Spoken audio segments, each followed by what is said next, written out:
يا مرحبا بأهل الفخار والمواجيب، أهل السعد زاد الهنا واشرق النور، من أم صافي صغت جاز للتراحيب، بضيوفنا ترحيب والكل مسرور، بضيوفنا ترحيب والكل مسرور.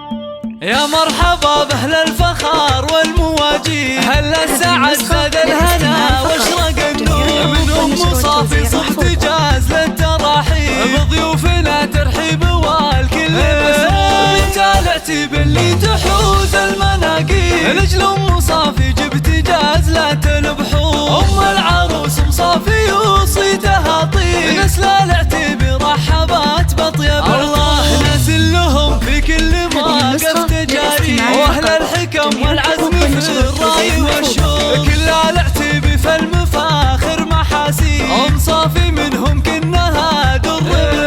ذات الجمال والذوق وارقى الاساليب، نور اللي فيها الزين والحسن محصور، وفي مدح نوره قلت بالوصف تقريب، اجمل عروسه حولها ننثر وخواتها مثل النجوم اللي ما تغيب، من نسل قوم بالكرام شيء مقصور، وفي وصفهن يحلى لي يا شعر ويطيب، خوات نوره صيتهن هلو الله يلي منك كل المطالب، تجعل ليالي نورها افراح وعطور. يا مرحبا باهل الفخار والمواجيب، اهل السعد زاد الهنا واشرق النور، من ام صافي صغت جاز للتراحيب، بضيوفنا ترحيب والكل مسرور. انت العتيب اللي تحوز المناقيب، لجل ام صافي جبت جاز لا تنبحور، ام العروس ام صافي وصيتها طيب، نسل العتيب رحبات بطيب الله، ناس لهم في كل موقف تجاري، واهل الحكم والعزم في الراي والشوق، كل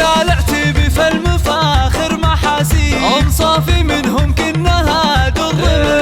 ذات الجمال والذوق وارقى الاساليب، نور اللي فيها الزين والحسن محصور، وفي مدح نوره قلت بالوصف تقريب، اجمل عروسه حولها ننثر وخواتها مثل النجوم اللي ما تغيب، من نسل قوم بالكرام شيء مقصور، وفي وصفهن يحلى